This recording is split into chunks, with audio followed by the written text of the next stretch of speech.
I'm Haley Hunter with the LPGA Women's Network, and today we're joined by Suzy Whaley, Vice President of PGA of America. Thanks, Suzy, for joining us today. You bet. Happy to be here. Now, Suzy, one of the big things with the LPGA Women's Network is we're trying to invite other women to play the game. What is your advice on helping people to feel more comfortable at the golf course and inviting them to play the game of golf? You know, find a PGA professional, find an LPGA professional, and really engage with them in their programming so that you can meet people right away that are at your same level and enjoy the experience together. I think it's far more fun to do things together in the beginning. You can laugh at each other, you know, while you miss, you can learn, you can get better together, and then you have somebody to play with. And I think that's key to really wanting to be involved in the sport for a lifetime, is getting out on the golf course, because that's the prettiest place. And would you encourage women to learn in a group setting before they officially get more serious with the game? You know, I would say both. It really depends on the individual. Some women are more comfortable getting a few of the basics one-on-one and then joining a group, and then some women just want to start right away in a group. So I think that's really up to the person. They probably know from other things they've tried to learn, whether they're better just kind of, okay, I want a little knowledge before I head out so I'm not so intimidated. Then I would suggest getting that one-on-one. If you're ready to go and you're confident, you want to be like, all right, you know, I'm just going to throw myself in the mix like I do at Zumba. Right? I have no clue how to do Zumba. Oh my so goodness. I could just throw myself. I should have taken a private lesson, right? Because I was really bad. But, you know, for me, I think it just is it's an individual choice. Neither are wrong. Just please come. And please find an LPGA professional or a PGA professional to help you.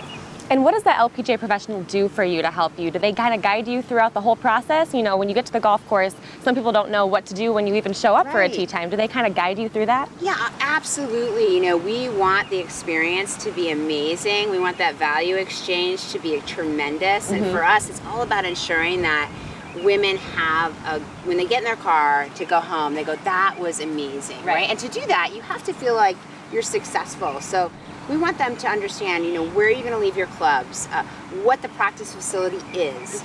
You know, a lot of people just assume that people know when they're signing up for a lesson that, oh, we're going to meet at the range. There may be people, men and women, that don't know what the range is. Right. So walking them to that, kind of showing them how to check in, helping them understand the makeup of a set of clubs, understanding what to use when. You know, that we want to ensure that that happens very quickly so that that intimidation factor just goes away. It doesn't mean they're going to be great at it right away, but that's kind of the fun of the journey, is learning and getting better at it as you go. And accepting that you might not be good at it, but you're just out there having some fun. You don't have to follow all the rules, you don't necessarily have to keep score, all of those little factors don't have to be a thing. I'm really big on this. So when I talk to women and I ask if they're a golfer, oftentimes they'll say, oh, no, I'm a golfer. But I think women translate that question as, are you good at golf? So they say no. You know, and I want all women that have picked up a club, ever, to say I'm a golfer. To say you are a golfer. And so many people aren't very good at it, right? They do it for other reasons. They do it for the fun, the business, the enjoyment, the camaraderie, being with their family. It might not necessarily be their goal to be spectacular at it, but you are a golfer. So please, when people ask you that question, don't translate it as, are you good at golf? Translate it as, heck yeah, and I want to play this a whole lot more than I currently do. It doesn't matter your skill level. If you've picked up a golf club before, you've been on the range or the golf course, you are a golfer. You are, and I find that in situations with men, they may have only touched a club once. They're like, oh yeah, I'm a golfer. They do, don't they? Right? And then their friends are like, oh, I'll join you. I'll come play golf. And instead, we need to develop that culture and community amongst women, so that in a group setting, when they hear 5 of the 7 women say, yeah, I'm a golfer, they're like, well, can I come? Right? I want to come with you. Instead of, oh no, we're not golfers. We've played for 5 years, but we're not golfers. No, please stop.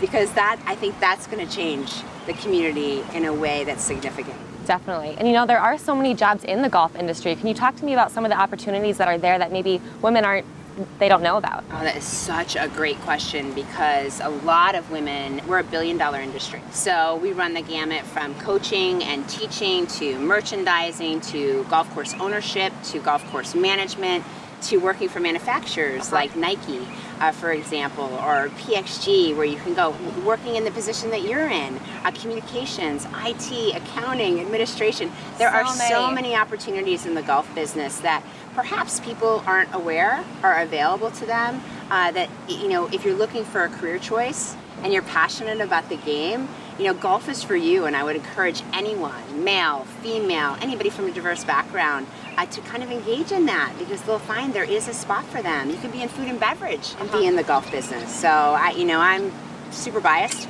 but I think it's the best industry to be in. I totally agree with you. I will say that I think some women kind of are intimidated by being in the golf industry because they feel like it's so male dominated, which it is.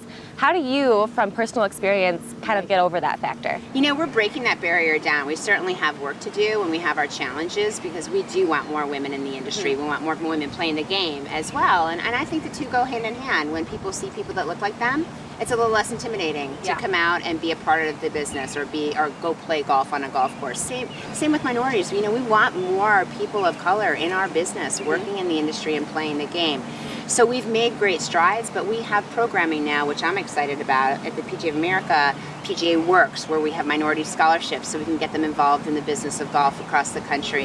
Our PGA Junior League, for example, we have so much more diversity. 33% of that is now young girls. We're up to 28%. People coming from a diverse background. Now, is that good enough? No, we want it to get to 50, but we've made great strides. And I think, you know, for anybody that's interested, you know, we welcome that. We want them to be part of it, but we have to have that introduction. We have to have that invitation. We have to make sure that it's clear that, yes, you belong here. We want you on these golf courses and we want you in business. And we need to look more like the communities we serve. And when we do, golf is going to thrive.